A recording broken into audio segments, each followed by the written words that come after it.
You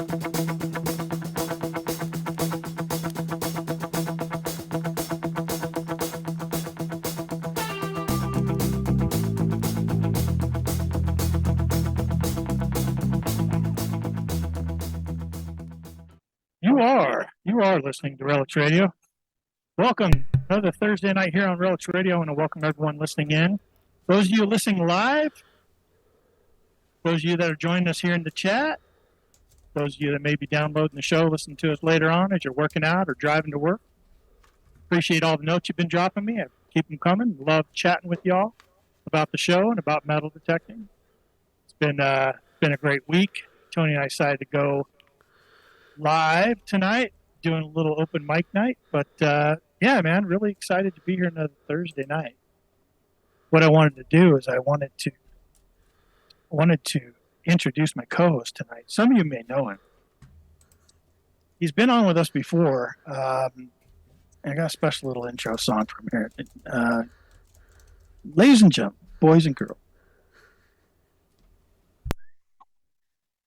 introducing my co-host for the evening, Tony. I'm a chicken plucker, pluck and takes a trick or two. Feed 'em before you pluck 'em, that's a thing to do. I'm a chicken plucker, pluck until my work's all through. You can learn to pluck 'em watching what I do. When I pluck a chicken, it's understood. There's no better plucker. I'm really plucking good. I'm a chicken plucker, plucking since I was a pug. I can pluck them better when I'm standing up. All right, that's your new intro song, Tony. What do you think? Man, I don't think I've ever had an intro like that before. I did hear that it said I'm pretty plucking good. Pretty plucking good. Pretty plucking good. Since you were a pug. Thank you for that. Thank you. Sure. Thank you. Well, you know what prompted me to play that song, right? Oh. Like, it's been a couple of weeks since you and I have been on the air, and it has. I was able to follow your saga. We always talk about your chicken ranch and all the stuff you get up to then, but telling you what, you were recently plucking a bunch of chickens, man. Like, did you see that picture of all of them lined up on the table?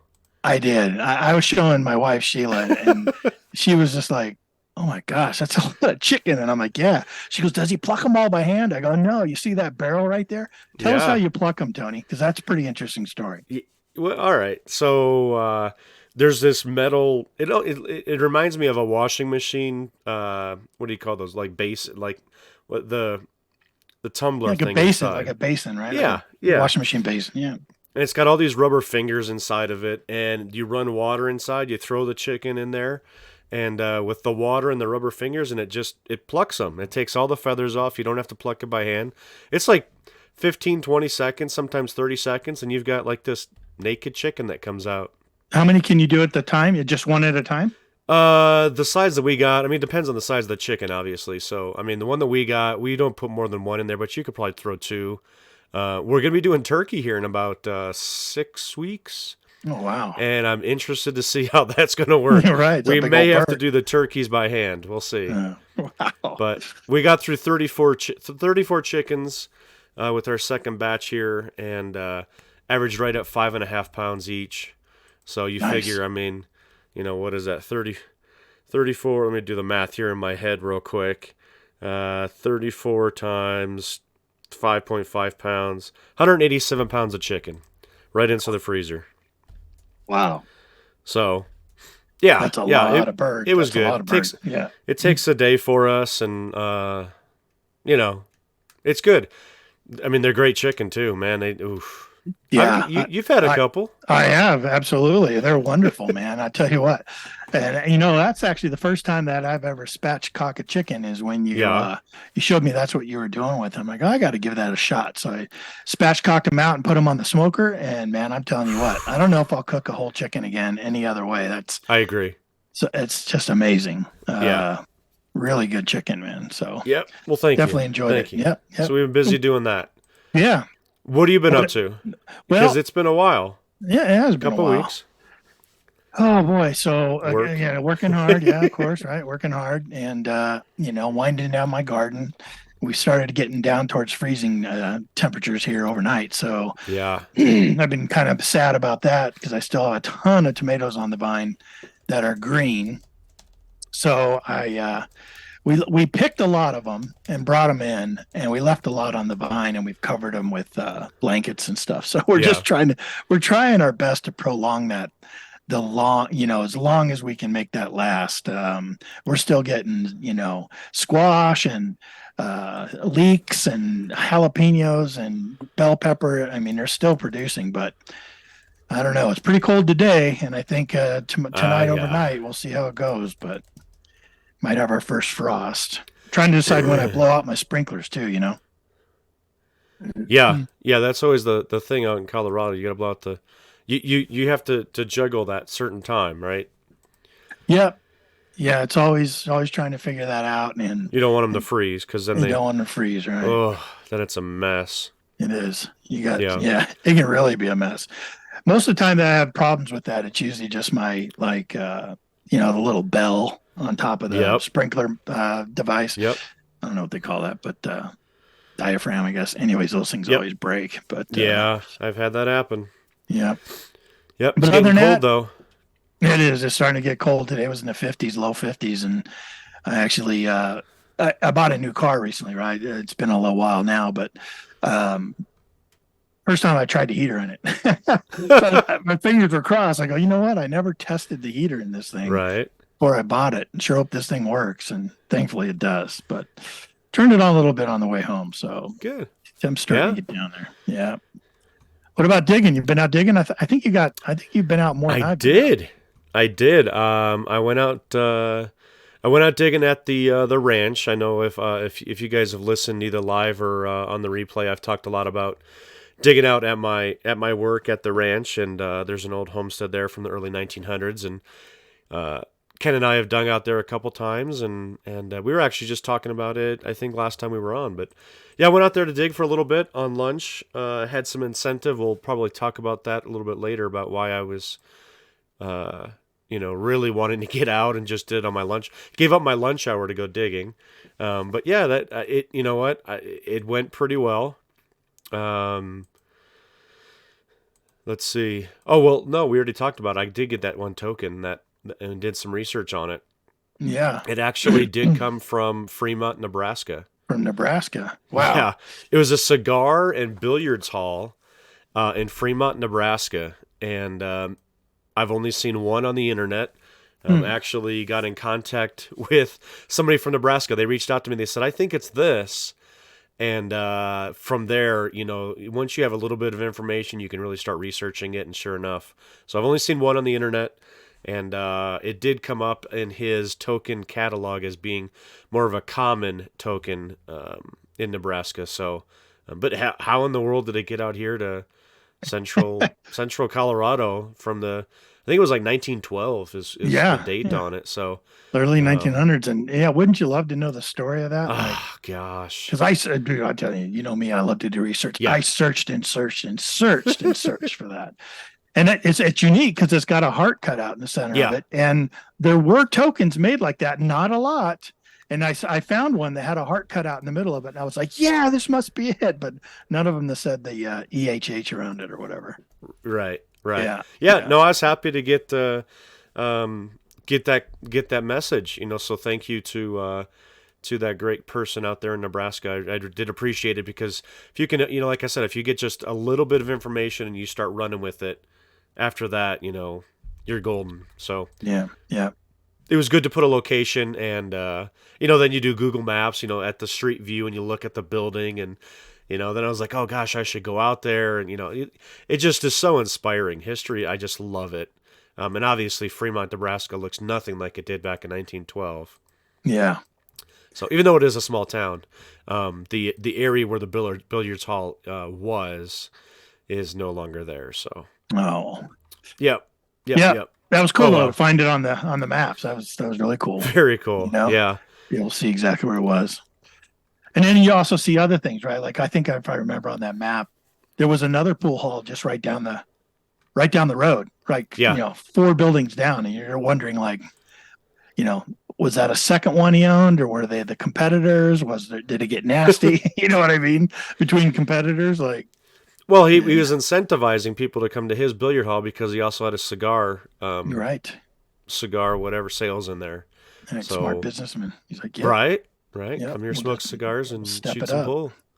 It's always cool, man. And looking into all Yeah. that stuff and seeing those maps helped you kind of piece that together, or think about stuff like that. So It's really awesome. cool. I think I was finding news reports of his wife later on or something. I think she Yep. eventually sold the place or something, and there was some kind of squabbling over it or something like that. It was, Yeah. yeah, actually in court and stuff like that. I read the court documents on it, and yeah, it was Yeah. interesting. Interesting. I'm gonna try to put together a video on it, more of the history of the actual person and the area and all that kind of stuff. I need to put all that together, and again, it's just like it comes off of that small little token that you dig out of the ground, out in Elizabeth, Colorado. And all of a sudden now, I want to know everything about this guy, where he was born, where he came from, what his family looks like, who he sold it to. I mean, all those different things. It's just, I mean, if that doesn't inspire you, I don't know. You must not be breathing or have a heart. I guess that. Jeez. Hey, who's joining us in here tonight? But I see some people rolling in. Want to say hi to them? Who do we got? Yeah, Metal Diggers jumped in there. Hey, guys and gals. Nice to see you. Thanks for coming on. Mr. Bill Hayes. How are you, Bill? What's going on, How's it MD? going, Bill? Yep, Good to see Christopher. ya. Christopher showed up. Christopher. Hey, Christopher, how are you? Welcome Good to see on. you showing up. Yep. Canada's in the house. Look at that, Vancouver Canada Island. representative. How you Lewis doing? Bean. Lewis Bean. That's right. Yeah, my youngest son just recently went up that way, and what was the place he was at? And then they went up into Vancouver. Starts with an E. It's in Washington. It's on the Washington side, and it's like Edmonton or something. I don't know. Maybe you know there, Lewis. Yeah, it's some town right up there, right by the border, and he absolutely loved it. And matter of fact, he said he's going to move there. He's moving there probably next July. Yeah, when his lease is up. Yeah, he's got his best friend there, his best friend's wife, and they got all the boys together. When you get like that, all your friends you grew up with and everything. Yeah. They got all the boys together and did a boys trip there, and I guess they just recaptured the glory days and had an absolute blast. But when they went up into Vancouver, man, they were just riding bikes, and it was absolutely beautiful. So nice. Yeah, that's a gorgeous area. It's I've never actually been up into Vancouver area, but it's on my wife's and my list. I want to take her up there kind of for a weekend, or maybe do a cruise up to Vancouver or something like that. But I mean, it's the west side of Canada, west side of the United States. That's definitely more my speed, more open than necessarily, the bigger towns, bigger cities, that kind of thing. All right. Welcome to Denny. Denny just came in. Good to see you, Hey, Denny. Yeah, and Metal Diggers a minute ago, we were talking about the weather turning colder here in Colorado. He said, no more mosquitoes. Boy, amen to that. Oh. You know what else we got going on here? And I have no idea what's going on. Flies. Flies have been horrible this year. We have been inundated with them. Yeah. We bought a couple traps and put them on our back retaining wall. That retaining wall behind my house? Yeah. We put 2 of them back there, and they smell to high heaven. Like they are just, oh my God, they stink so bad. But I'm telling you, they're probably 8-inch in diameter and about 10 inches tall. And I have those suckers filled I bet. with flies. Yeah. Crazy. We were Metal like Digger looking around says, the backyard. Get any lantern flies yet? Are those we called them lightning bugs in Ohio. Oh. Lightning bugs. We don't get those here. We don't get them in Colorado. No. But Ohio, oh man, that was the best thing ever. That's what on my bucket list. We did that at night. What we would do is my parent, it's in the summertime. It was so hot and humid there. You spent more time kind of in that dusk time, and my parents would sit out in the lawn chairs and stuff, and we'd be running around, catching them, and then you throw them in a mason jar. You put holes in the top, and then your whole mason jar is like glowing from these lightning bugs. Wow. Wow. I've never even seen one. Never even experienced one. Nope. It's the weirdest thing. They glow like a fluorescent yellow, and if you shake them and you catch them in your hand, lantern flies and fireflies are two different things. Okay. Oh, okay. All right. Now I gotta go on Google. I'll Now I gotta finish. Google it. Go ahead. Yeah. So you shake them up in your hand and like discombobulate them. Then you throw them on the ground. I'm evil, I know. You throw them on the ground, then you step on them, and then you slide your shoe back, and it makes this glow streak on the concrete. No kidding. Kind of a sadistic child. Gotcha. Let's see. Yeah, so they're invasive. They're beetles, like Lantern a beetle. flies. Huh? They cause irreparable damage to grapevines and other crops. So it's talking about stop the spotted lanternfly, Colorado Department of Agriculture.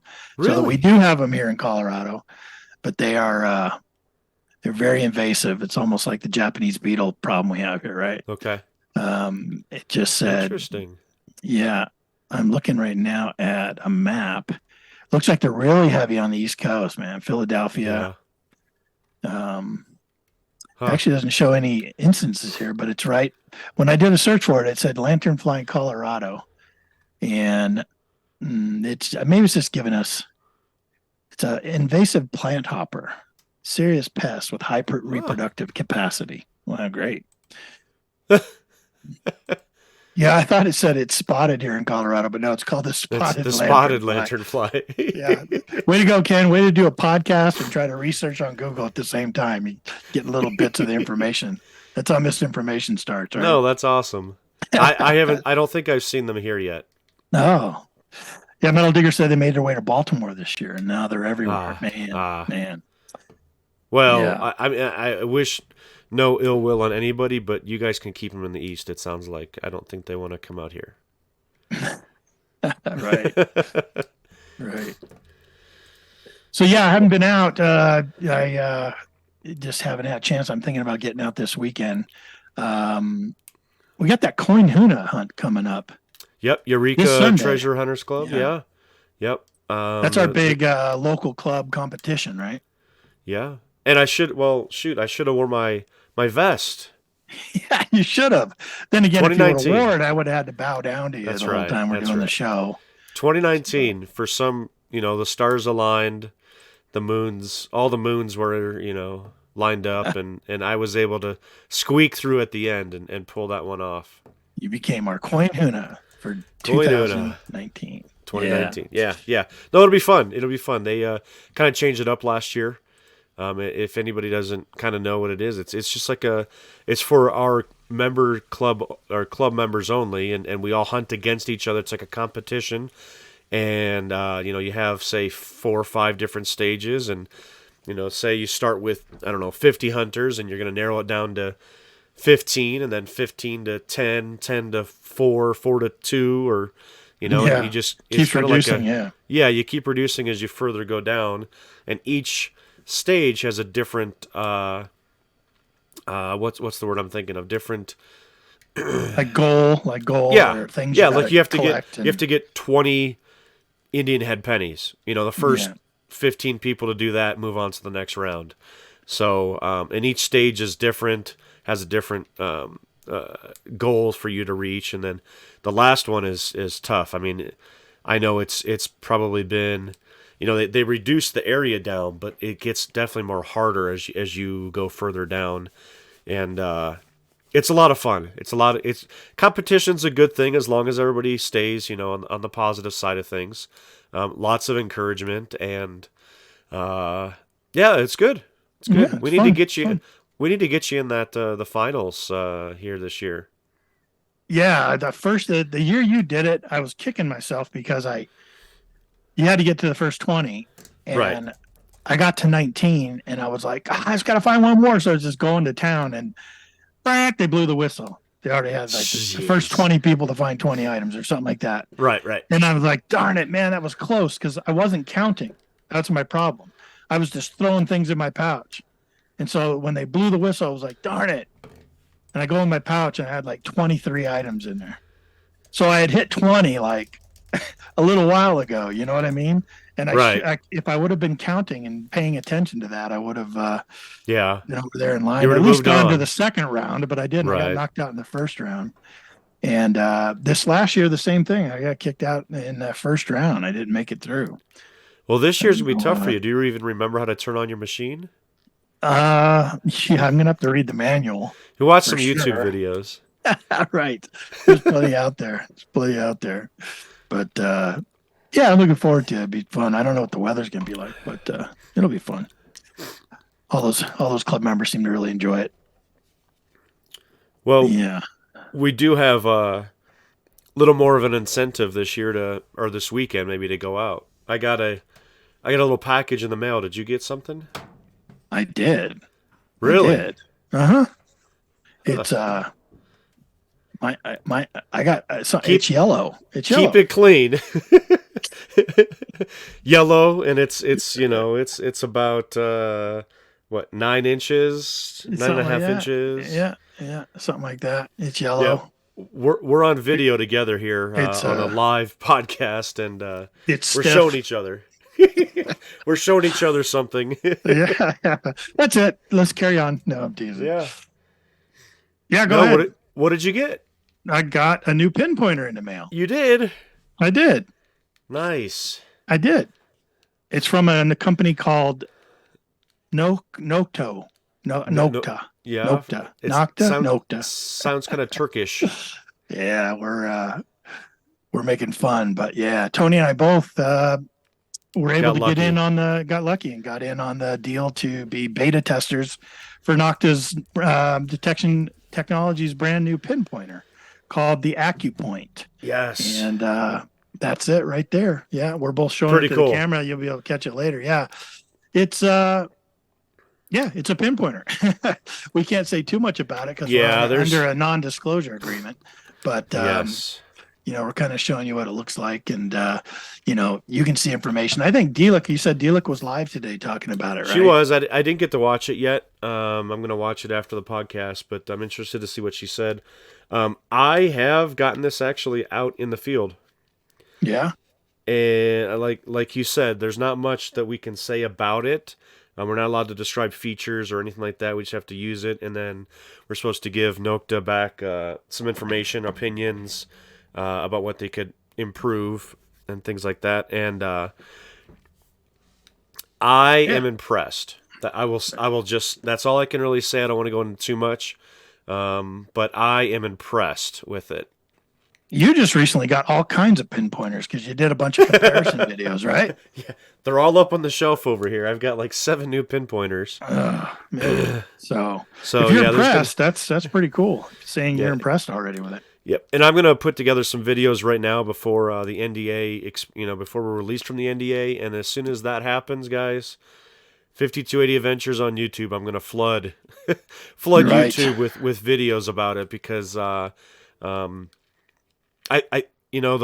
previous newest pinpointer release, the Profine 40 from MindLab, I did get that. I was one of the first ones to get that, and so I'm impressed with the AccuPoint. Yeah, and I've only turned it on and turned it off, so that's all I can say about it so yours far. Works but good. Good. I'll probably it does work, and so I will get a chance to get it out this weekend for sure. You know what I'm looking it forward is? to it because this will sync right up. Well, I can't talk about too much about the features, but I think this will work real well with me. With other some of the machines. devices. Yeah, some of the machines I use. Right, intent. Yes, you know what's going to happen is you're gonna win Coin Huna with the first time you've ever used the AccuPoint. That's what's going to happen. Yeah, and then once we're released from the NDA, I'll tell everyone that was the secret. That's right. I won because of it. Yeah, Chris Gomez, welcome to the show. Hey, Can't wait to get his hands on the new Nokta pinpointer. Yes, yeah, sir. We were just talking about that, Chris. Tony and I both were our beta testers and have them in our hands right now. And I'm looking forward to it also. Yeah. I've said before, I started with a really crappy pinpointer, Harbor Freight type, and then the first real pinpointer I bought. Remember that thing? It was like a square or a rectangle with a with a probe that came off. Yeah. Yeah. And just a push button, an on-off push button. Yeah. Go, wee! And then I watched videos on that thing, and everyone said, "Yeah, if you buy that, it's only $20. But if you buy it buy a new switch, buy a new push button right away from Radio Shack. Here's the part number. And sure enough, so I did. I bought it, and sure enough, within like 2 weeks, that button was worn out, and I never did switch it out. I still have the brand new button. So I figured I'm going to hold on to that for 20 years, and it'll be like a classic. It'll be it'll be in a museum. Yeah, but the first real one I bought was it was called a macro pointer. So before Nokta and Macro were together as one company, they were brothers actually. Nokta and Macro, two separate companies. They were brothers competing against each other. I always ask D-Lick, I go, boy, what were Christmas and holidays like around their family? But it was the Macro pointer, and it worked great. And the only thing I didn't like about it is the speaker location was in the back. And when I would hunt parks, it would be really loud, and I'd have to put my thumb over the end of it as I was probing down into the dirt.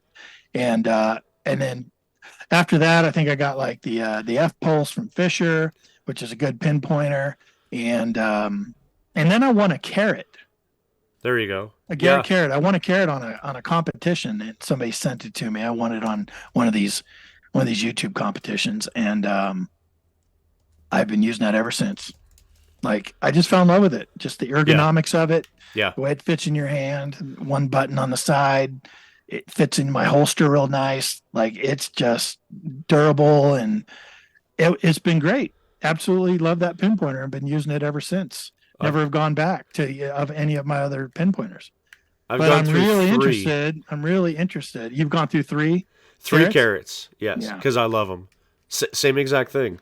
Yeah. I used the original black Garrett pinpointer, and then got the carrot and fell in love with that, and I've had to buy 3 of them.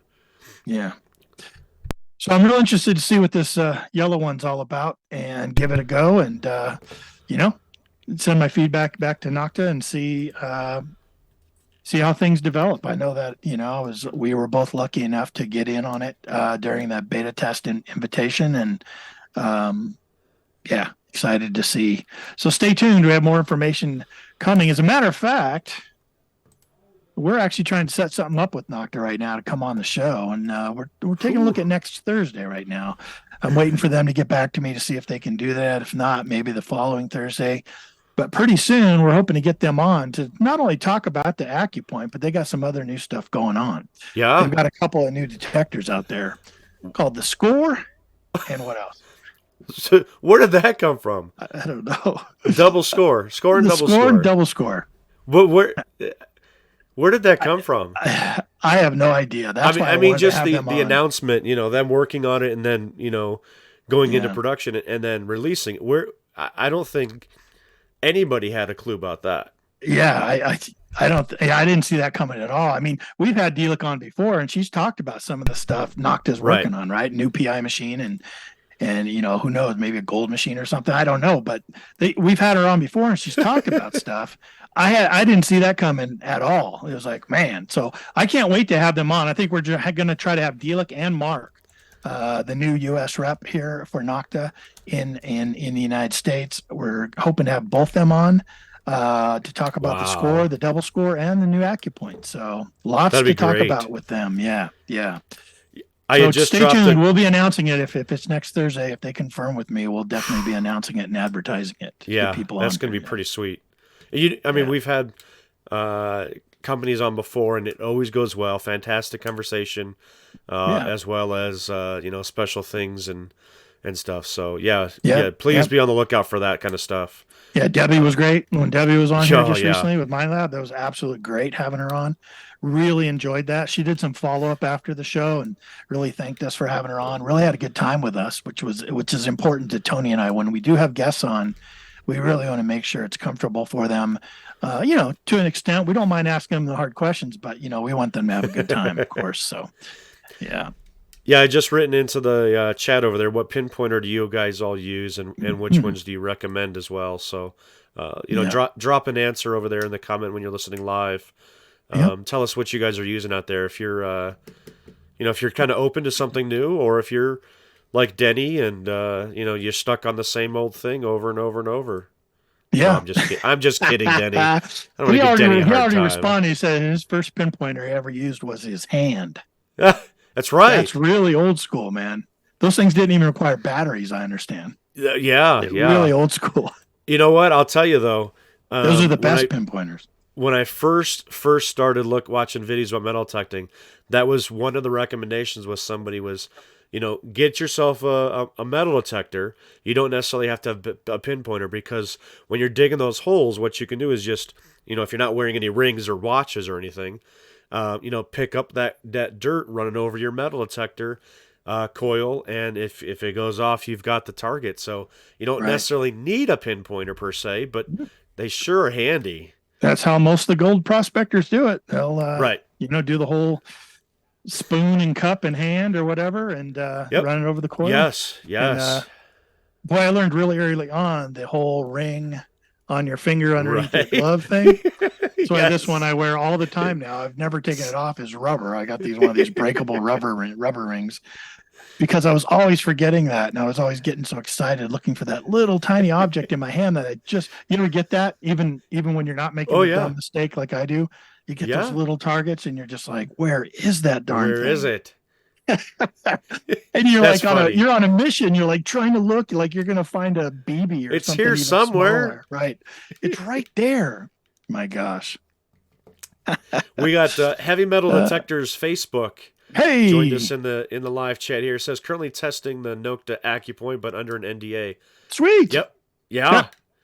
Same. Got it Same right here. Tony and I both here with me, testing right along with you, buddy. So, we'll have to compare notes after the NDA once we're released. Yep. We'll definitely compare some notes for sure. Yeah. That's you awesome. know what? I wish I could go find it. I don't even know if I could go find it. You know, Facebook throws up ads in front of you sometimes, stuff you're interested in. Yes. I got an ad today for a metal detecting company, and it was, all the language was foreign, and I don't even know what country it was from. But I'm telling you what, I was looking that up and down and just thinking, is this a real thing or is this not real? Like, it was just one of those ads where you're like, come on. And I thought, I was leaning towards real until I was scrolling over all their equipment. And a lot of it was like, the real high-end detectors nowadays that have like the 3D display on a separate monitor. You ever seen those? Yeah. Yes. Yeah, they're out there. I forget what they're called. There's some of them out there, but yeah. And the technology is really not quite there, but, that's the direction they want to go. Like, they'd had 3 or 4 of those models, like with a separate computer screen, and like you're doing all the stuff, but like the machines themselves just look so like ragtag put together in a molding extrusion machines pumped it out. Like, it had this big old cup on the front of the handle, and it was crazy, man. I was like, this can't be real, but they were coming across like it was real. Yeah. But everything was in a foreign language and I couldn't read it. And then I got over to about their 4th product, and they had 3 products that were very similar and looked like maybe there were some different features. But I am not kidding you. It was something you wore on your hip, and 2 cords came up and plugged into 2 dowsing rods. And I'm not kidding you at all. That was the detector. There was these 2 dowsing rods, and it went. Now, maybe I'm just ignorant. Maybe I'm just, hey, yeah, that's a real technology, Ken, and it's called a blah blah blah. But boy, I'm telling you what, when I saw that and saw that there was a few different options, I was like, come on. So you had to get. I mean, how quick did you get out your credit card? Just to see if they could send me one, and I could tell everyone that I'm using dowsing rods. That you got taken for. For $129.95. I've been on the internet for a long time, man. I've been into computers for an awful long time, since the very beginning, back in the 80s. And I could tell you that, knock on wood, I've only been taken once that has been a true ripoff of my money, where I paid for something and didn't get anything, and they just disappeared with my money. Really? It's only happened to me once, and it was fairly recently. And I should have known better. It's one of those things, if it's too good of a deal, right? It probably is. Yeah, there was an ad that got put in front of my face for probably the best podcasting microphone that's out there that you can get. Yeah. And, they're pretty expensive. And it was on this clearance sale, and I was like, you got to be kidding me, for like 25% of the normal cost. And I was like, you got to be kidding me, man. So I pull out my credit card real quick, and it like the name of the company seemed legit. I was looking through it, had some reviews, and I was like, okay, all right. Yeah, you got to act quickly on these things before it goes Right. away, And I just thought Yeah. I was so lucky. Only 3 left. Buy now. Oh man, I threw it out there. I did a quick search to find out if anybody's had any problems with that Right. company. Like usually what I do, like, oh, people say stay away from that company. You'll find it somewhere on the internet. Oh yeah. If people are like, oh, stay away from that company. But I didn't find anything. Sent them my money. And I was just like, started reaching out after about a week. Got no email notification. And yeah, I went to the contact page, and it's just, there's an address there, and you go to the address, and it's it's some other company, like it's not this company, and it's like a King Soopers grocery store or something, and Right. I'm like, oh man. And there's an email, and I've been sending emails, and it's just like, it came back, it's like non-deliverable, email address doesn't exist, and all that stuff. So they got my money, and I wonder how many others they got, but I figured after all these years, if that's the only one, I'm doing pretty good.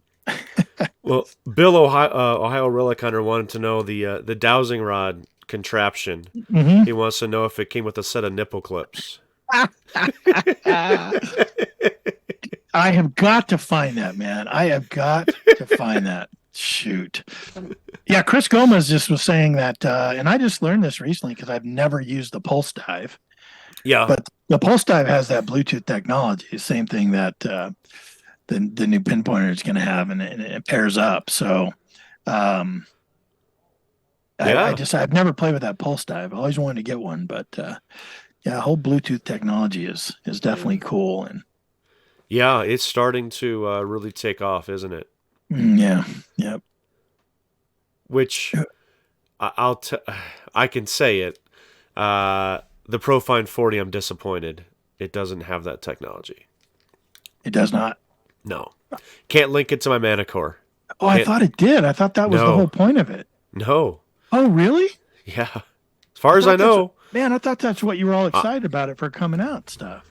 Really? I'm going to... let me double check. Dude, did you just forget to push the button? Dude, you got to just push the button. Could have been. Could be. Shit. Let me look up here. And I've got the sniffles, so I sound kind of bad, but let's see here. Well, you and my wife, man. My wife has pneumonia. She's had it for about 2 weeks. She's just having a hard time shaking it. Oh, it's terrible, terrible, terrible. First doctor she went to, there was an urgent care, and they put her on an antibiotic and gave her a breathing treatment. And she didn't shake it after a week, she went to her regular doctor. And her doctor's like, oh, that's way too weak of an antibiotic. They shouldn't have given you that. Here, take this. And yeah, she's still fighting to get over it. But I do not see anything about Bluetooth. oh, I didn't think man. so. I did not think so. That was a huge disappointment, especially because I've really taken to the Manicore, and then they come out with a brand new pinpointer, and I'm not gonna say negative things about MindLab. I mean, it's a good pinpointer and things like that. I just wish, and I would say that about any other pinpointer as well. I'm happy with new pinpointers that are coming out with it. Where it's kind of that. If you've ever heard like bankers talk, and I do have some banking background. They talk about sticky products, things that are going to keep customers continue to bank with you. If you have a metal detector with a certain company, you would think that a pinpointer that Bluetooth connects to that would be a sticky product that you're gonna buy that as well as the machine. Right. That's just my own opinion there. I'm just throwing that out there, but I don't know. Yeah, I was just telling somebody the other day. Somebody was asking me, "Hey, how does Tony like that Manicore?" And I was like, "You know what, man? He absolutely loves it. And being your digging partner and being out there and seeing you use it and stuff, I've seen such a noticeable, marked and noticeable difference in the stuff you're finding, But even more than that, it's not always about what you're finding, man. It's about you're having fun using that machine. Oh You know what I yeah. mean? You seem to really enjoy using that machine.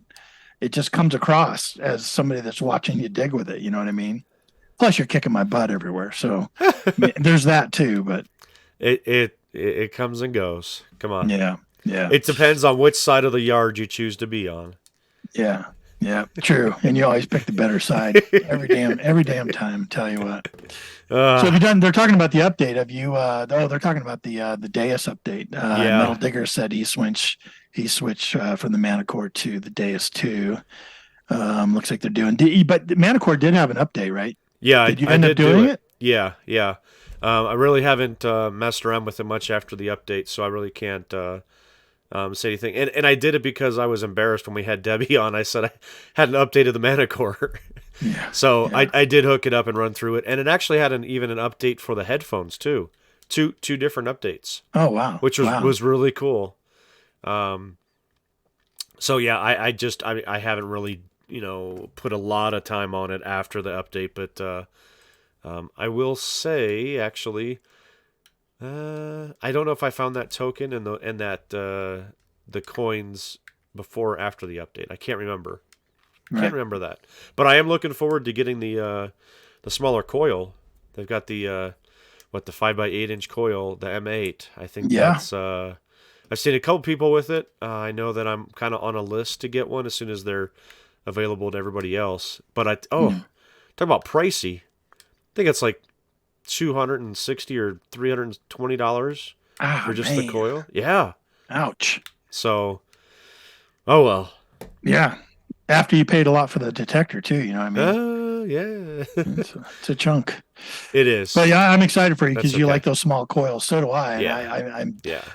I got that LG 24 for the Legend, and I haven't had a chance to get it out. Yeah. Yeah. Hey, real quick, what I want to do, I want to open up the Zoom meeting. Tony and I are both on a video Zoom meeting, and I'm going to give you the link here. If you'd like to come in and join us, you're welcome to. You're going to need the link, and you're going to need a meeting ID and a passcode. And I just posted it in the chat. So if you'd like to come on over there and join that link, you should be able to come on over and jump in with us. Tell you what, though, if you would like to call in instead, oh, shoot. There it is. Yeah, if you want to call in instead, I'll give you a phone number you can call in. You still will need the meeting ID and the passcode. So here that comes. Here's that phone number right now that you could go ahead and call into the show at that number. It's a Colorado number, but you would need that meeting ID and passcode also. And the same thing, you just jump on with us and we'll bring you on. So if you got any questions, you want to chat, feel free. Give us a call. Well, I don't know who's going to be able to call in. Everybody seems to be digging in Germany and England and Europe, and all the people that are usually here are out digging other countries right now. Not only the regulars that come here and join us every Thursday, but even our buddies that we've gone to England with. Like they're right back there again, and we're like, "Oh, Tony and I got left out." They snuck out underneath. They snuck out on us, and they did. Like under the wire, they're like, "Don't say anything to Tony and Ken." Don't. Yeah, that's it's good. I love to see people over there. Since we've been there now. Yeah. Now I have a different respect for what people are actually finding over there. I have some sort of connection with it and understanding about, they found this, and I'm like, holy crap. Yeah. I do believe Seth Newkirk, we went over there with. He's what's his YouTube channel? Something Southern Ohio. Southern Ohio Detecting or something. Yeah. He dug in 1570 or 1580 Lizzie the First sixpence, which is it matches mine. I have a 1561. So when I saw that hammered silver, I was like, yes, I can relate to it. I can understand what it's like to find that. And he was all excited about that as well. So that was great to see that he had done that. And what else? Who else found some stuff? American Digger Magazine had a whole group that went over there. As a matter of fact, I'm hoping we can get them all on here. I know, we're both podcasts, and we're all friends though. But I'm hoping to get them on at some point to come on over and talk about their trip, because a whole bunch of them went, man. Jeff Lubert went, Butch Holcomb went. Hollywood Joe, he was here Joe, earlier. he was just here in the He chat. was over in England. He went. Teresa, I want to get them all on to chat about it. Some of them, it was their first trip, and it's always fun to hear like what they thought of England, what they thought of the people and the food and the places, because they were posting stuff on Facebook, right? And we were kind of, checking it out, like, oh yeah, I looked at the Tower in London. That's we were there and taking the same pictures, the same things we were taking a picture of, and and then they were kind of on a different trip there. They were on a little bit different trip than what you and I took. They were on a little more chaperoned, events going on, archaeologist talks, stuff like that was happening, instead of just being turned loose with like some barn leaders and stuff that go and have the permissions and stuff. But it was cool. It was really cool. Great to follow along on amazing. Facebook. Yeah. Oh my gosh! I when we went over there, I got a lot of personal messages saying thank you so much for taking us along, and really kind of involving everybody through social media. Being on this side of it with American Digger over there this time, I felt the same exact way, because they went to different places that we didn't get to go, and just kind of going along with their adventure. And like you said, I can't wait. Hopefully, we can get them on the show.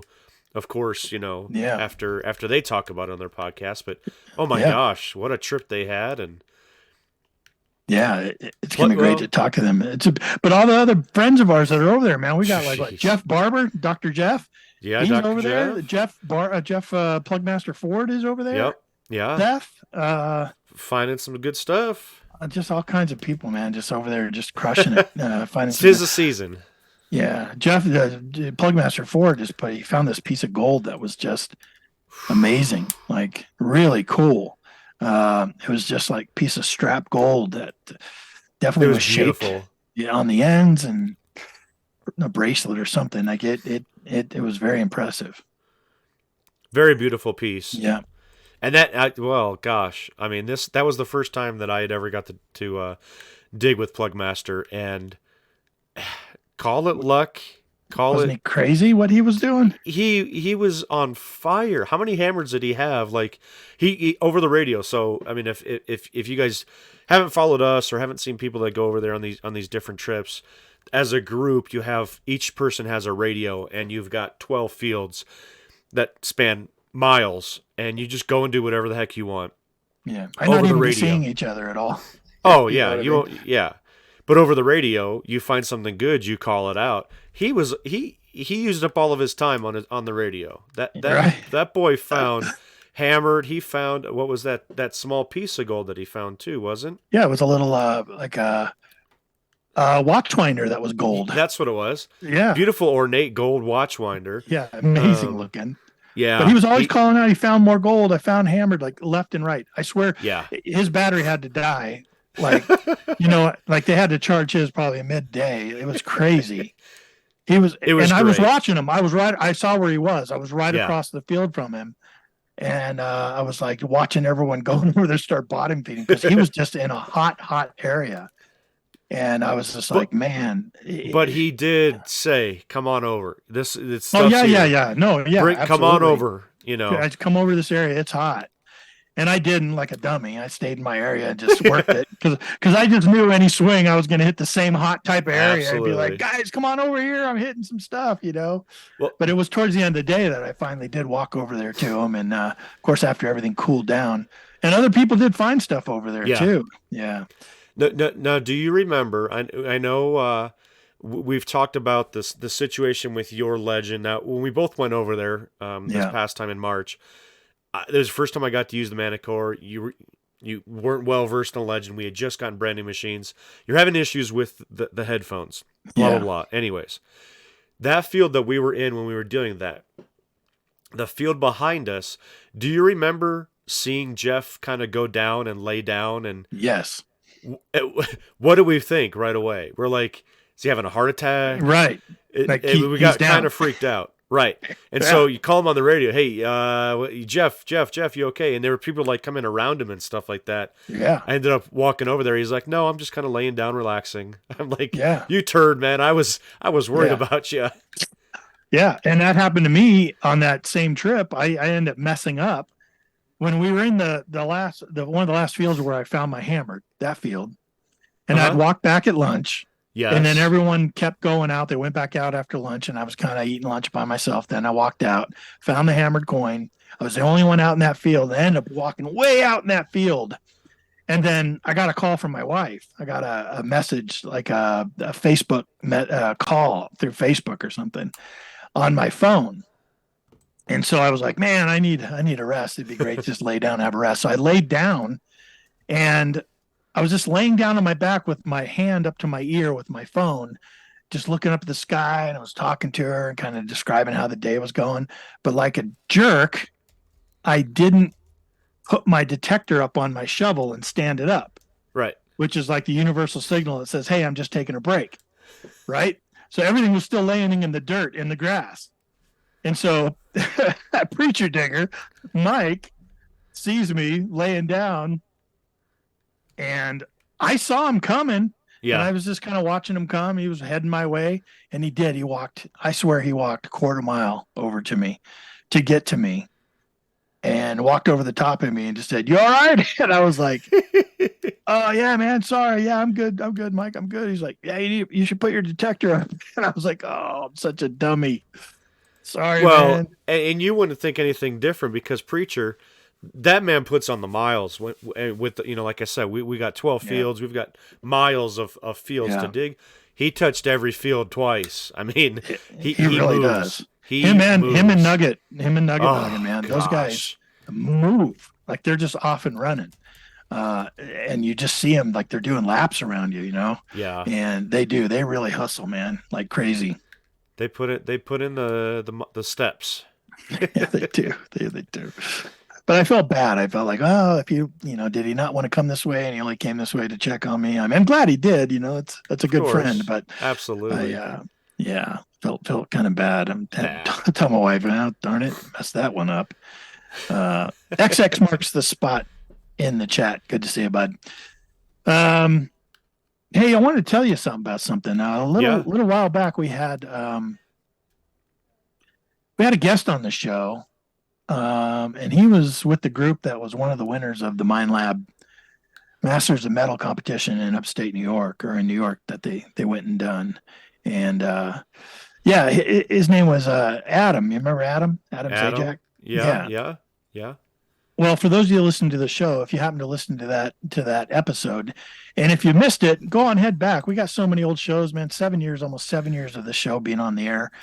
Head on back. It was only a few weeks back, and it was they were the winners. We had the winners of the Masters of Metal competition on, and right towards we were talking about first finds and first good finds and stuff, and he had mentioned that he found a World War I dog tag. And he had mentioned that to me. It was one of his first finds, and boy, he was so excited to find it. And if you've never seen those dog tags before, they're round, and they're very old looking, like the information they have on it. And I'll tell you what, he had always heard that I like helping people find surviving family members, right? I've talked about that on the show and stuff, and I just love it, man, when I hear stories about people being able to return stuff to people like that. Like, if somebody ever came to me and said, hey, man, we found your great-grandfather's dog tag, would you like it back? Like, it would just mean so much to me. Like, because I don't have anything of his, you know what I mean? And so him and I got together after the show. We exchanged information. He sent me a picture of the dog tag, and I'm telling you, the name was really obscured. Like, you could see the first name was clear as day. There was a service number that looked like it was missing one number on it. So we had most of the service number, and then the last name could have been one of three different things. And I just worked it out, started searching my research, doing my research. And long story short, I won't bore you all, but I was able to find a surviving grandson of this gentleman that served our country in World War I. Now, Adam found it up in New York, and so we were trying to piece that together. I was trying to look at all the records I had on this guy to see if it showed that that's where he shipped out from or what. But found a surviving grandson and was able to send him a message and was able to hook him and Adam up. And Adam was able to get together with him and get that returned to him. And I think Adam might do a video, so I don't want to give too much away. But Yeah. I'll tell you what, I got a message from the guy. Adam sent me a message and kind of said, this is cool. Here's the message I got from the guy. The guy messaged me back and basically said he got it. And boy, the family's so excited. Like, he shared it with all the rest of the family, and the family is just so excited. And That's great. Yeah, it's awesome. What a story. Yeah, and then all of a sudden, out of the blue, like I get this other message from somebody I don't know. So it was like a message request, and it's a family member of the guy he returned the dog tag to. So this is one of the other family members. Actually, his granddaughter. It was his granddaughter, who I didn't find. I didn't know her. I only found the grandson. And caller, I see on the line, and give us a second. I'll get to you. But yeah, he just said, hey, was found out that you were involved in recently returning a dog tag for my grandfather. It said that gave us all a lot to discuss and more history to talk about and discover because of it. Thank you very much. We're all excited. Looking forward to what this leads into for the rest of our family. Like, it just meant so much to me to hear that from her, because that's what you hope, right? You hope stuff like that helps spark conversation and people discovering the history.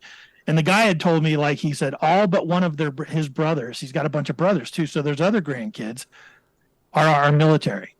So for them to receive something like that back, they are all just thrilled to death.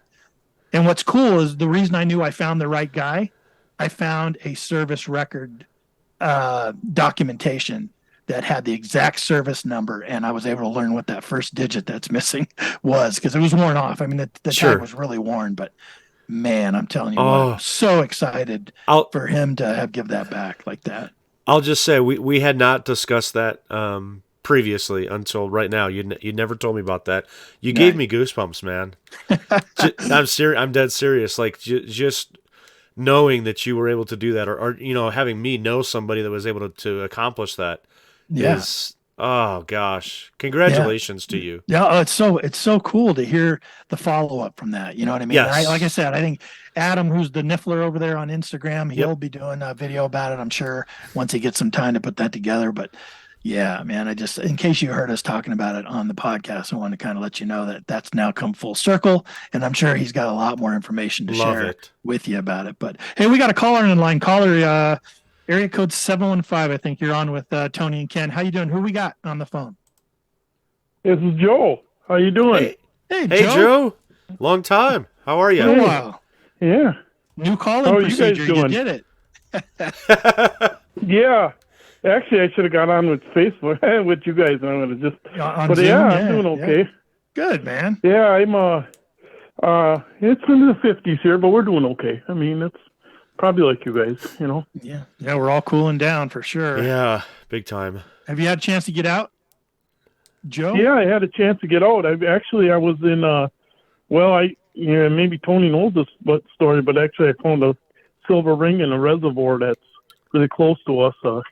Water went down really low. It's super low, and I was by a boat ramp and I found a silver ring with a lady's name on it, and tried to identify it to try to find her, but I haven't found her yet. So, it looks like a really nice ring. Oh wow!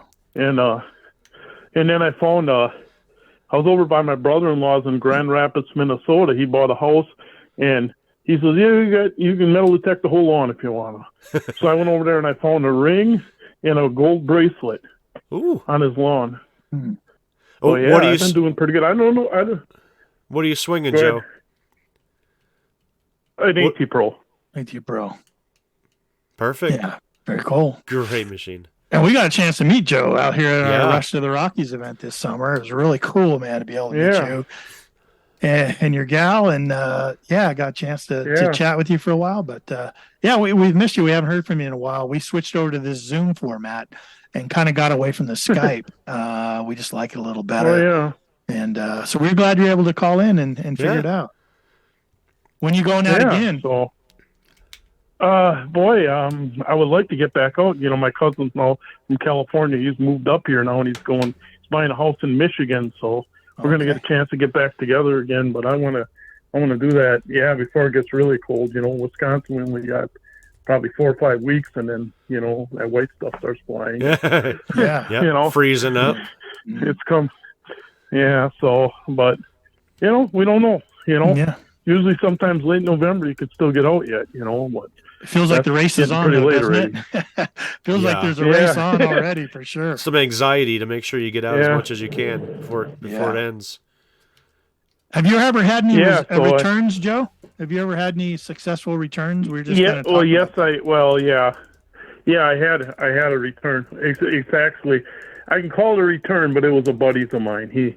And you probably heard this story. I don't know if I told you, but he lost his ring in the woods. He was cutting wood and he lost his wedding ring, but I returned it to him, and so gold wedding ring. But I was able to find it for him, so that was really nice. Wow. That is. It was. We had at our treasure hunting club here last month, maybe the month before. We had every month we have a guest that comes on, like a guest speaker. Sometimes we do it on Zoom. Sometimes we have him live and in person. But this guy was from Idaho. Was he from Idaho? Anyways, he was talking a lot about returns because he does a lot of returns. And he picked out and he's been doing it. He's found something like 700-800 rings in his career and returned did 200-300 returns or something. But he had were you there, Tony? Were you at that when we had him on? Were you at that event? It's not ringing a bell. I feel kind of awkward. It's not ringing a bell. He told a story real quick. It was crazy. He had a ring and he found it, and it was a class ring, and he was like, there was initials in there and stuff, and he had found it, and he had called the school and kind of figured out this lady's name, and he'd kind of done all this work, and then he had this for his business. He was in construction, and he went like this other town over, and he was talking to this lady. He was going to build her basement out or something like that, and they were having a chat, and they started talking about metal detecting, and she's like, "Oh, what got you into that?" and all this stuff, and have you ever found anything cool? And he was just like, "Well, yeah." He's like, "Matter of fact, I got this class ring right here." He goes, "I've been doing research on it," and she's like, she goes, "Oh, cool. What school is it from?" And he named the school. And she goes, "My mother went to that school." What? You know where I'm going with it. Yeah. Yeah. He goes, "Well, her name isn't Mary so-and-so, is it?" She goes, "Oh, that's my mother." Can you believe that? Like, that gave me goosebumps. No, what's the story. What are the odds of that? Oh, my God. She called him in to come do a basement quote for finishing out her basement, and end up finding the surviving family member and she was like still alive, and was able to get it back to her through this lady. And oh my gosh, it was a great story. He had some good ones like that. And you hear these good ones, and there's like, I just kind of, I have one that I just kind of, my hair stands up on my neck a little bit whenever I tell anybody it, and I still think about it. But it was the first time I don't know if you want me to, anyway, first time I was ever out to look for, copper artifacts, and, I never found nothing copper, and I always wanted to. So I'm at work with this lady. Did I lose you guys? No, we're here. Okay. I'm sorry. Because my phone just kind of went. But anyway, I'm at this work with this lady. She's a young girl, like 20 years old. She's a Native American girl, and I'm working next to her where I work, and I'm talking to her, and I says, "You know what I want to do? I would love to find a copper spear, And this girl, she's talking to me. She says, "You're going to find one." And I just kind of took it as, well, okay, The very next day, I went out and I found my first copper spear. Oh my gosh! I couldn't believe that. What did you go back and "You're talk going to to find her?" one. Oh man! Yeah, I could not believe that. It was like on a Thursday she said that, and a Friday I was off work, and I found that first copper spear. It was like a 4-inch copper spear. Oh my gosh! Wow! I had to give you goosebumps, man. Jeez. Yeah, it's like, what? That's crazy. So it's like, yeah. Did you But go back that, and you show know, it to her stories and be like like, you called it? Yeah. Yeah. Yeah, she Which- called it. I could not believe that. Wow. Yeah. Wow. Yeah, Yeah. but that ring story was kind of interesting. With my a friend lost his ring cutting wood, and I went back there the first time with him, you know, and I have two machines, and one of his boys were using one of the machines, and he was just kind of, you know, looking around, but he was just kind of, you know, when you got several people, it's a little hard, you know. So I couldn't find it. And so he said, well, if I don't find it, I don't find it. You know, one of these things. I said, well, I'm going to come back. So one day I came home, it was in August. I came home when my wife was, and anyway, the way the story goes is I said, I'm going to go look for Brian's ring, you know. Well, she wanted to come with me. So I said, do you want to come with me? She goes, yeah, I'll come with you. So we're walking in the woods and this and that. And in the area where he says it was about, I wasn't finding much. And then I was looking around a little close to it, but then I come back and my wife's sitting on a log, you know? Yeah. And I said, well, I said, what's up? She goes, let's go get something to eat, you know? She says, I'm taking or I'm just resting or something. She goes, let's go get something to eat, you know? And I said, yeah, okay, so we'll get something to eat. She was a little bored, you know? She said she's looking for bears, but I don't believe her. So I go, well, and just like that, I said, I got to check one more spot. I turned around and walked like in like 4 feet, and I put the detector down, and it went off. And so I grabbed a bunch of leaves, and then it didn't go off. I looked at my hand, and his ring was in my hand. Oh my gosh. I could not believe that. Wow. It was just like it was meant to be, you know. Yeah. Wow. So then That's I awesome. brought it back to him and said, yeah, it was a great find. It was like, Yeah. I'm so glad he got it back, you know. Yeah, right. So. That's awesome. That's really cool. I've seen some great videos on Wow. YouTube and stuff about that too. I've seen the folks up north at the Relic Dirty Hands. They had that gold nugget bracelet return. Did you ever see that one, Tony? Yes. Oh, You guys yeah. should check it out. Yeah, go look at Relic Dirty Hands and do a search for videos that have to do with the gold nugget bracelet. Oh yeah, yeah. This real old guy, man. He ended up knowing somebody, part of their crew or something, and he had lost it a long time ago. He had put it somewhere for safekeeping to hide it because it was just filled with these gigantic gold nuggets. Like the whole thing was about 1.5 inches thick. Wow. Wide and went all the way around his wrist, you know. So it was this huge bracelet, and he had stashed it somewhere up in the hill, and it didn't. He forgot which one. He'd put it under some rock or something, and yeah, they went up there and they found it like in 5 minutes, and they came back, you know, and it's great, man. His reaction, it makes us all feel really good when you watch something like that happen. Absolutely. Really cool, man. Yeah. Yeah. Absolutely. Yeah. So really cool, man.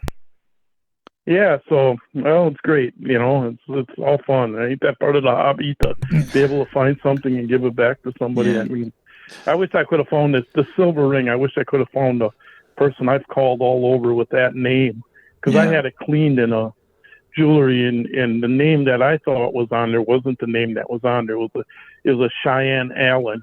That was his name. Well, I looked in that home area right around that reservoir, and there's a lot of Allens. So I called a lot of them, and they didn't know it was Cheyenne Allen. Oh. So, you know, I'm kind of lost on this one. But, yeah, really nice ring, and, you know, I would have loved to return it if I could ever turn it to her. That's a pretty unique name. Yeah, it is really unique. You know what I mean? Especially that area of the country. Yeah. Right. Yeah. Yeah. So, yeah, and who knows, like you said, you know, someone said, well, who knows if she was from that area? She could have been from somewhere else and, Sure. you know, was visiting the area and lost it. You know, he could have been from somebody. We don't know, you know. Yeah. Yeah. Long story. You know, it's a story. Right. A guy told another story real quick. He said he said everyone in the town knows him and stuff. And this guy, this old man, he said he was really old. He was like 93. And he said somebody told him that he had lost a ring. And so they put those two in touch with each other. And he said he made arrangements to come pick him up and take him out to the spot. And he said he was just the grumpiest, most cantankerous, just the most rude and unlikable man he'd ever met. Like you said, he was very, very like that. You know what I mean? just grumpy and grouchy. You're never going to find it. This is a waste of time, and took him out there, and he was walking in this field along this ditch.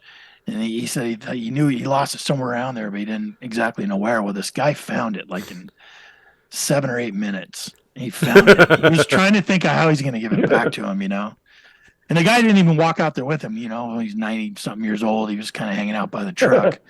And he's saying, I don't want to be out here all day. He's just like yelling at him. And they didn't know each other. Like, he just met this guy. And he found it, and he came back, and he's like, yep, I don't think there's a chance in hell, and the guy, I told you, take me home, and he was just angry and grumpy. And then he said he drove all the way back to the guy's house knowing he had it in his pocket. And he said, well, it was a pleasure meeting you. And when he went to shake his hand, he had that ring in his hand. What? And he said, this grumpy, grizzly, ornery old man who was hard as nails broke down and absolutely started bawling. And just couldn't believe it and couldn't control himself with the tears and the emotion and just couldn't control it, and invited him in and, shoving drinks in his hand and wanted to, he just said he saw him just change, and it just said it meant the world to him to have that ring back. His wife had bought him the ring, and his wife had passed and all that stuff. So it just meant a lot. Yeah. And that was another great story he told. I love return stories. That's great. I always love hearing them. So, hey, Joe, man, thanks for calling in. It's always, it's really cool. Thanks, guys. Yeah. Good to hear talking to you guys. Take it easy. Thanks, Joe. Take care, buddy. Stay warm. Stay warm, okay? Because, it's going to change. Things are going to change, but then spring's coming. We got to have winter before we have spring. That's true. Just got to get it over with. Just get it over with and get back to the spring. All right, Joe. Good talking with you, man. Thanks, Joe. Okay, talk to you later. Bye-bye. Take care, buddy. Yeah, we'll see you. Man, love talking to Joe. He's always got good stories. It was great meeting him, too. It was. I want to say goodnight to Metal Diggers. They have to head out. Thanks for coming in and chatting with us in the live chat there. We appreciate you popping in. Oh, man, what else is going on? We got... see anything else in the chat? I kind of lost track of things because I was listening to Joe and looking on our thing. Yeah, but we had David Rose in Germany too. He's also in Germany, right?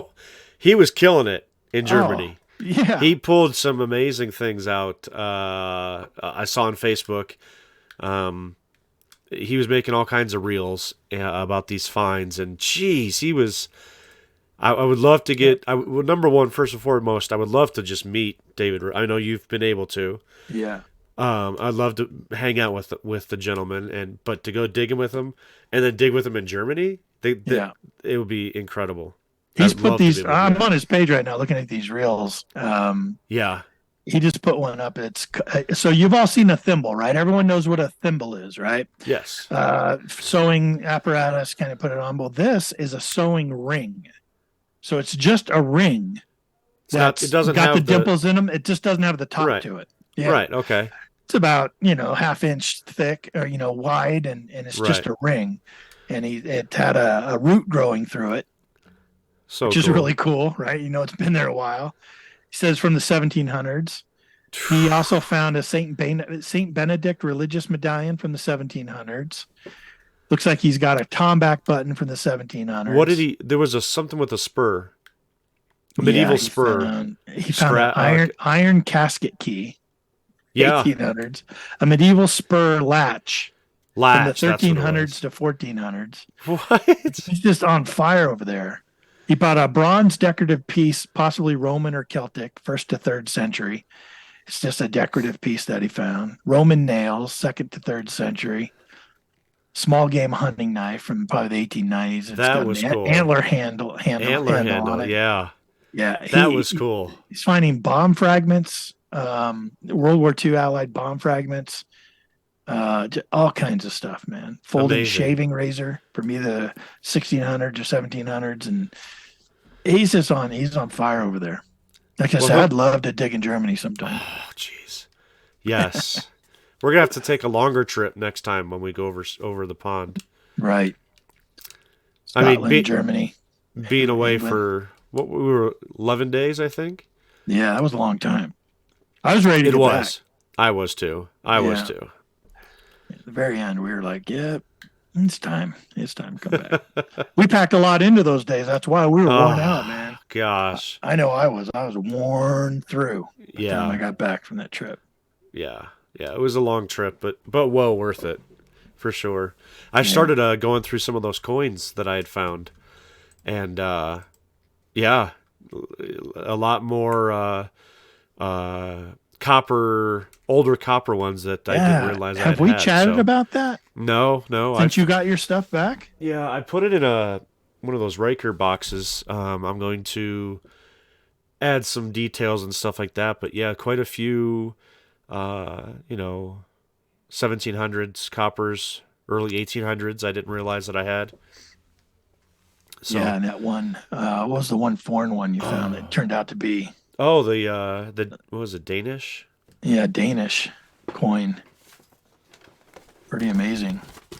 Yeah, it Yeah, was tell people what you're looking at right now, because the people that have never been to England, that's one of the cool things is when you get your export license, when they have to apply for your export license, they have to fill out this kind of reg sheet of what you got in there, right?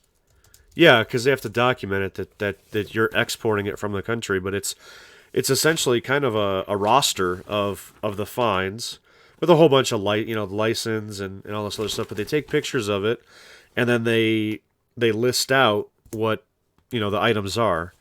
So I mean, I'm just gonna read down what I have. It says illegible milled silver sixpence. Large hollow copper bust, could be William IV, 1834, 15th century lead token, 1561 Elizabeth I hammered silver sixpence, 1787 Danish shilling, 15th century lead token, post-medieval lead hanging weight. I mean, just a variety of, I mean, you're stretching hundreds of years, from medieval, which I looked up for exact dates, was like 1066 to 1485. Wow. And, in the same field, you could find Georgian, which was early 1700s to mid 1800s, in the same field, a 700-year difference in that same field. Yeah, just sitting there waiting for you. Just, yeah. Come dig them up. Yeah. Wow. But I did, so they did confirm that I had a hammered copper coin. And I don't think that we've talked about it on the show, but it was a 1438 to 1481 Afonso of Portugal hammered copper coin, 1400s. And you had said that too. When I had found it, you said, what was that? What was the term of that for the hammered copper? What was that called? Do you remember? I can't remember what it was called. Yeah, I can't remember. Shoot. But they confirmed it. And then once I got it back with this list, I looked online at that specific coin. Sure enough, nailed it. Yeah. I mean, there's a 45-year span of when that coin was hammered, and the person who did the export and the research and everything, I think his name was Chris, just nailed it. 45 years back to the 1400s, and could tell me exactly what it was. Yeah. That's really cool, man. I love it when that stuff happens. I know I won't get mine back. I haven't gotten mine back yet from our trip. Chris said he's waiting for my cufflink to come back from the British Museum, from the Fines Liaison Officer, because they've disclaimed it, which means I'll get it back. Oh, good. And, okay. But until he gets that back in his possession, he won't get the export license and send the stuff off to me. So I've got to wait a little longer, just because I had that piece of treasure that was reported, and so bad for you. Jeez. Yeah, I kept thinking, I wonder if I could call him and say, "Hey, all my buddies are over there right now. Oh yeah, go to the flow. You're gonna probably talk to them anyways about this trip based on Jeff's gold and some other stuff we've seen, right? And give it to one of those guys. I'll be cheaper for them to mail it to me from Missouri than it would be, from England, I'm sure. Yeah. Just have them throw it in their bag and bring it on back for me. Right. Is Tim over there? Is Il Digger over there? I don't know. He was in the chat earlier. Okay. All right. He was in the chat. He's let me see if I can find where he was. I don't think he's over there. I haven't seen anything from him on Facebook or otherwise that says he's it says just got out of the field, nothing big. Good evening to everyone. Heading into the restaurant for dinner with friends. I'd love to call in, but gonna have to catch the replay tomorrow morning. So Okay. he's in the States, but he's out digging in the States. Good. It's a good thing to be doing. Heck yeah. I will tell you, I think with the conversion to get my fine sent back, it was like $42. It wasn't that much. Yeah. It's not a tremendous amount. I didn't think I didn't think that was outrageous. I didn't know what to expect. Right. It's like only another $1,200 if you want your stuff back. Right. Like, Right. Or you can just, pay another $3,000, come out and see us again sometime. Well, I mean, I know Seth, like when we went out there, Seth had, held over fines that he had from the previous time. And so I was thinking, well, maybe it costs so much to get them shipped back. But $42 wasn't bad. I just think a lot of those guys, they go back there again and again and again, which I wish I could afford to do. I'd probably do it too, but I'd love to. I would love to. It was a great experience.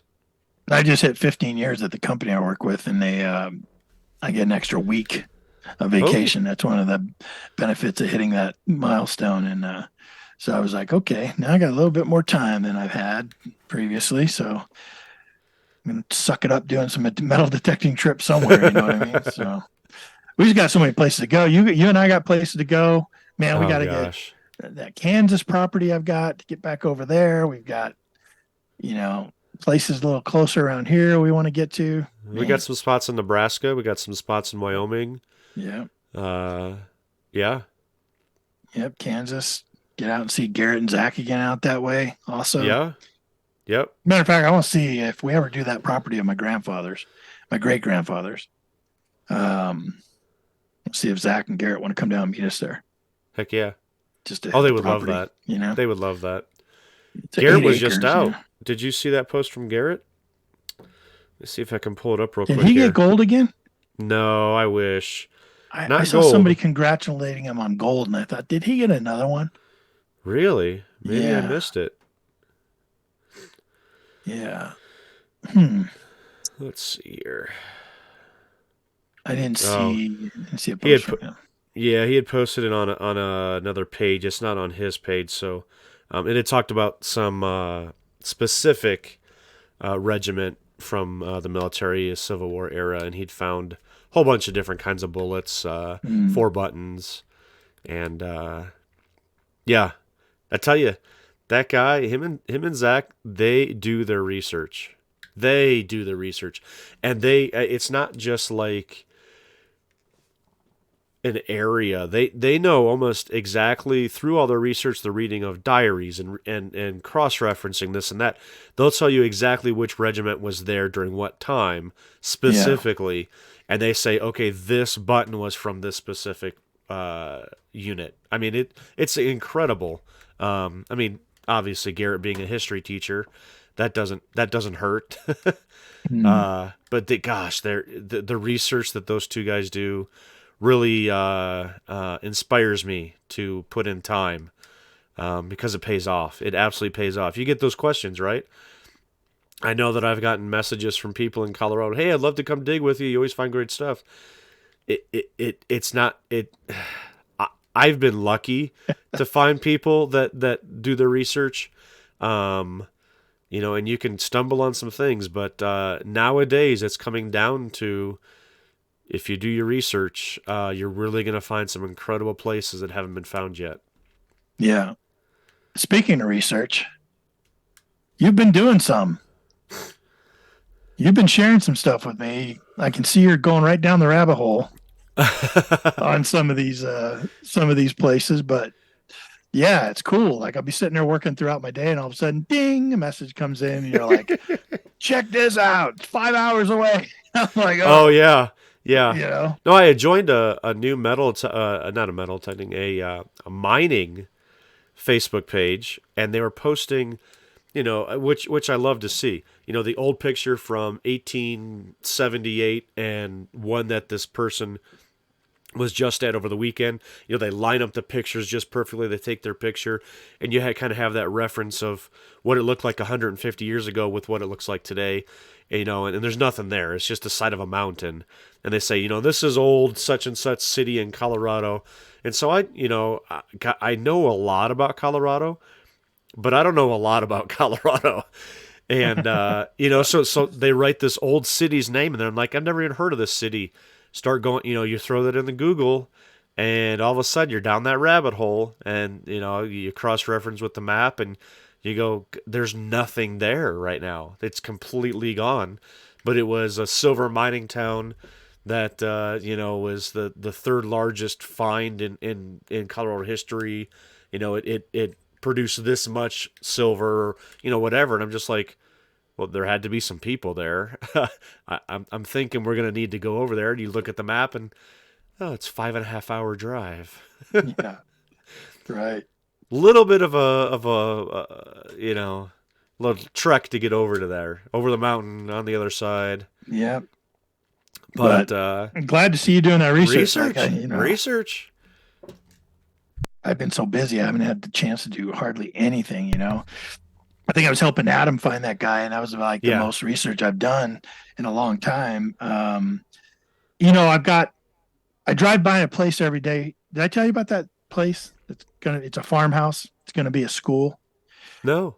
So on this one road I drive home, I take the back roads home just because I can't stand driving on the freeway. But amen. I go by this back kind of, you know, country road on the way home, and I pass all these, like, you know, farmhouse ranches, mainly just farmers, you know, they got fields and stuff. And, you know, development's always encroaching on them and stuff. And this one is, there's like 3 of them in a row. And the third one's like this huge pumpkin patch. Like for every Halloween, they do a big pumpkin patch and they do all this stuff, you know. But the one just before that, I've always eyeballed it because it was like, the house is really old. Looks like they've kept it up pretty good. And it's got this huge trees in the front, and there's a fence around it. So they actually have a fenced off yard, and it's all flat, and you can just tell, you know, it's old and original dirt. They haven't built it up or anything. And then they have all these outbuildings and a really old barn, one of the old red barns, you know, big, tall Dutch looking barns. Beautiful. And for about the past, I don't know, 4 months, there's been a sign out in the field next to the house that says future home of blah, blah, blah school. Okay. And there's been no cars around the house, no cars around the farm at all, where it used to always have cars around and stuff, right? I was like, I'm going to go in there and check and see if I can get permission someday, you know, on my way home or something. And now there's no one there. So now what I got to do is do the research to find out who the landowners are, if they've sold it. Right. And if it's a corporation now, or it's the school, you know, a major corporation, or do they still own it? And is there still still ways to communicate with them? And I'd never seen any cars around there. So I'm like, man, I just need to get his permission there somehow. And I just haven't had a chance to do it. Yesterday when I drove home, I saw a car there, and there was a lady, and she was out, and there was a car to the right of me, and I couldn't get over in time. I was going to try to pop in there. And I thought, I wonder if that's somebody that used to own the property and they're just clearing stuff out of the old house, the caretaker's cottage, or are they, you know, is she there pilfering the place? You know what I mean? Yeah, right. So, you know, I don't know, but I just definitely have to go check that out. Yeah, Bill says Gaia map, and that's right. That'll help too. I could find them out there, or the assessor's page. Well, you know, if not, I just got that fluorescent vest, that safety vest. You know, we need to go out and look for underground electrical lines and things like that. That's, you know. True. Yeah, we should do that. That's what the city does, right? Yeah, we should do that. Before you dig, you have to call the city. Well, yeah, it helps them out. City's my middle name. Yeah, well, digging's my middle name, so yeah, I got one of them vests. You just get out there and poke around and help them out. You know what I mean? And identify where all those underground cables are. That's right. Or where the rings were, or the coins were. Yeah, that comes along with it. No, but I see places like that all the time. Like I'm sure we all do, right? Head on a swivel, always seeing places and just making mental notes of it and say, got to look into that. But, Yep. well, hey man, it's been a good show. Loved it. Yeah. It was good. It was good to get back on. I know we had a little bit of a break. Just life happens sometimes, and yeah. But we got some good stuff coming up in the future weeks, don't we? Some stuff getting lined up, and Yep. great, we sure do. great Yep. guests. Yeah. We sure do. Yep. We'll see. Hopefully, maybe NOKTA Detection Technologies here. Maybe hopefully next Thursday or maybe the Thursday after. They want to come on. Like I said at the beginning of the show, if you're just joining us, they want to come on and chat about the score and the double score and the AccuPoint. Yeah, I didn't know much about those machines. I kind of learned a little bit about them. But yeah, I got so many questions about those machines. Yes. You know, like the whole what, why, and where, and Why? how, and why. Mainly the why. And why? Why? But yeah, I'm sure that they They'll see tell there's us. a need for it in the market, and I'm sure Right. that they'll tell us. So, looking forward to having them on for sure. That'll be Delic and Mark. Just waiting to get them confirmed in. Sweet. I'm looking forward to that. That'll be always a great show with Delic and Nokta. They're always so generous to us, and great bunch of people, always giving us time, even if it's 3:00 in the morning in Turkey. Right. Yeah, she's always up real early and stuff. But all right, man. Well, anything final words from you, and then we'll get on out of here. I gotta go eat some dinner. Yep. Just if you're looking for any of my social media, just type in 5280 in Google and 5280 Adventures into Google, and that's me. I'm on YouTube, Facebook, Instagram, everywhere out there. And like I said, got some videos coming up here, hopefully soon, about the AccuPoint pinpointer. So if you guys are interested in that, doing some testing with it currently, and can't wait to get those videos out. So that's about it. I appreciate everybody's time this week. It was a great show. Yeah, man. Yeah, I appreciate you coming on and stuff. Have yourself a great weekend if you get out. Hopefully see you at the Coin Huna on Sunday. Yep, Sunday. The big So Coin you and I in Huna the hunt. finals. Watch out. Watch out. Come on, man. Got to get there. Got to get there. Got to get me a vest. So we have matching vests. Yes. Oh, that'll be sweet. That's funny. Yeah, everyone, thanks for listening. And if you're catching us on the replay, hey, we appreciate you being there. Those that listen live, love seeing you here every week. Make sure you drop me a line. Let us know how we're doing. Let us know if you got any suggestions. And we appreciate it for sure. Have yourself a great weekend if you get out. Make sure you are safe. Go find the good stuff. Make sure you let us know about it. And go dig. Absolutely. We'll catch you later.